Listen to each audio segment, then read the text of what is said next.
이번 PD에서는 그 로지스틱 리그레이션 관련된 주제의 그 마지막 내용으로서 멀티 클래스 클래시피케이션에 대해서 살펴보도록 하겠습니다. 보통 멀티 클래스 클래시피케이션은 원 vs all이라는 알고리즘이 많이 활용됩니다. 그러니까 1대 모든 것, 뭐 이런 식으로 우리가 번역을 할 수 있겠죠. 자, 무슨 말이냐면 멀티 클래스 클래시피케이션 문제라는 거는 앞에서 우리가 예를 들고 또는 그 로지스틱 리그레이션 알고리즘을 설명하기 위해서 바이너리 클래시피케이션을 먼저 예를 들었죠. yes 아니면 no, 0 아니면 1. 그런데 때때로 우리가 분류 문제를 풀다 보면은 그것보다 더 많은 개수의 클래스로 나누어서 우리가 분류해야 되는 경우가 종종 발생합니다. 이메일 같은 경우에 폴더링이라고 그래요. 또는 태깅이라는 그런 알고리즘이 활용될 수가 있는데, 그러니까 여러분이 받는 이메일들을 종류별로 업무와 관련된 이메일, 그리고 친구로부터 오는 이메일, 가족으로부터 오는 이메일, 또는 자기가 취미로 관심 있는 분야로부터 오는 이메일, 이걸 분류해서 정리를 할 필요가 있겠죠. 이메일 알고리즘 측면에서 보면은요, 그것들을 우리가 보통 예를 들어서 레이블링을 Y는 1로 하고, Y는 요건 2로 하고, 요거 Y는 3, Y는 4, 이렇게 네 가지 그 종류의 또는 클래스의 분류 작업의 대상이라고 볼 수가 있는 겁니다. 마찬가지로 또 그 메디컬 응용에서도 마찬가지의 경우가 발생할 수 있겠죠. 예를 들어서 어떤 사람이 병원 환자가 왔는데 코가 막혀서 또는 콧물이 난다고 그럴 때 이 사람이 진짜 독감에 걸린 건지 그냥 단순한 감기인지 아니면은 사실은 아픈 게 아닌지 이런 분류를 해야 됩니다. 이걸 자동적으로 우리가 자동 진단 시스템을 돌린다 그러면 즉 Y는 1인 경우와 2인 경우와 3인 세 가지 중에 하나로 결정을 해서 우리가 판단을 해야겠죠. 또 다른 예가 뭐가 있을까요? 여러 개 많이 존재합니다만 우리가 그 날씨와 관련된 것도 한번 생각해 볼 수 있습니다. 그 내일 날씨가 즉 해가 맑을지 구름이 낄지 비가 올지 또는 눈이 올지 이런 것들은 결국엔 또 네 가지의 서로 다른 Y는 1인 경우와 2인 경우 3인 경우와 4인 경우 뭐 이렇게 할 수 있겠죠. 물론 반드시 1, 2, 3, 4니까 경우를 나눌 때 0부터 시작하지 않고 1부터 시작해도 되고요.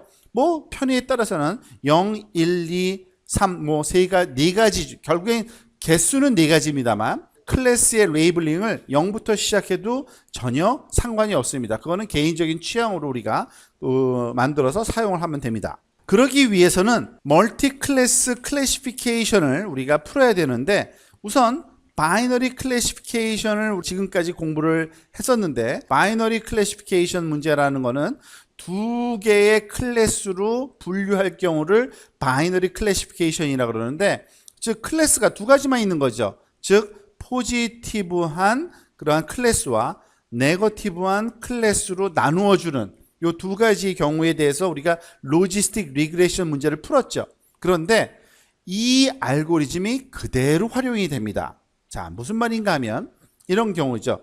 멀티 클래스 클래시피케이션일 경우에는 클래스의 종류가 여러 개가 있는 겁니다. 즉 예를 들어서 초록색 클래스가 있고요. 그리고 빨간색 클래스가 있을 수 있고 이런 그 네모난 클래스가 있을 수가 있겠죠. 그런데 이것을 푸는 그러니까 또 다른 알고리즘이 있는 게 아니라 이 바이너리 클래시피케이션을 적용할 수가 있어요. 그게 one vs all이라고 부르는 건데 자 어떻게 적용하는지 한번 살펴볼까요? 주어진 클래스가 세 가지일 경우를 한번 먼저 예를 들어서 조금 전에 봤던 예와 마찬가지로 생각해 봅시다. 그 클래스 세 가지를 한꺼번에 분류하는 게 아니라 한 개의 클래스만 분류해내는 방법을 사용하는 겁니다. 무슨 말이냐면 지금 여기 보다시피 첫 번째 클래스에 해당되는 초록색 클래스가 하나의 클래스로 놓고요. 그 이외에 나머지 클래스 2와 클래스 3를 합쳐서 또 다른 두 번째 클래스 2로 보는 겁니다. 얘가 클래스 1이고 얘가 클래스 2죠. 그러면 결국에는 바이너리 클래시피케이션 문제를 또 풀게 되는 거거든요. 그러면 이것에 해당되는 어떤 우리가 소위 결정 경계를 이렇게 찾을 수 있겠죠. 그럼 이 결정 경계에 해당되는 하이퍼세시스 함수가 구해진다는 얘기입니다. h of x인데 예를 들어서 1번 h of x다 라고 생각을 한번 해봅시다.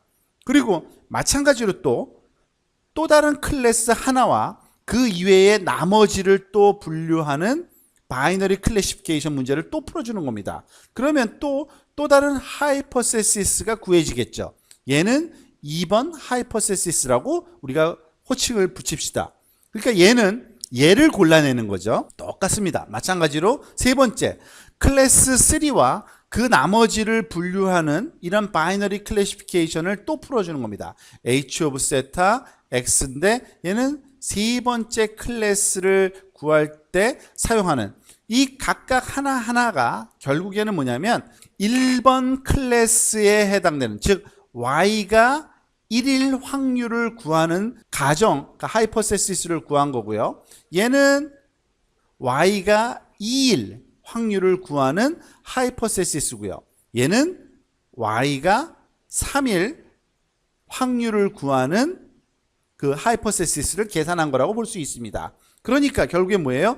요 세 가지를 우리가 돌려서 가장 최적의 값을 나타내는 그런 그 확률이 높은 값을 주는 것으로 클래스를 할당하게 하면 되는 겁니다. 앞에서 지금 여기 오른쪽에 한 내용이 다시 한번 여기 그 정리가 되어 있는 것 뿐인데요. 즉 H of X의 i번째 H of X라는 거는 i번째 클래스일 확률 값을 계산한다고 보면 되는 거죠. 이 확률 값을 3번 구하면 이와 같은 하이퍼세시스를 구했을 때 우리가 새로운 값 하나가 여기 들어왔다고 하면은 이 값이 과연 1번 클래스일지 2번 클래스일지 3번 클래스일지를 계산을 이 확률 값으로 세 가지 하이퍼세시스로 계산해서 할당하는, 이게 바로 원 vs all이라고 부르는 알고리즘입니다. 아주 간단하죠. 결국에는 바이너리 클래시피케이션만 알면 모든 걸 해결할 수가 있는 겁니다. 그래서 그 알고리즘을 다시 한번 정리해보면 이렇습니다. each 클래스 i에 대해서 로지스틱 리그레션 클래시파이어라고 부르는 이 H of X의 i번째에 해당되는 H of X를 구하는 거고요. 이게 바로 훈련시키는 과정인 거죠. 그리고 그것을 가지고서 각각의 경우에 대해서 Y가 I일 확률 값을 모든 I에 대해서 우리가 계산을 하게 되는 겁니다.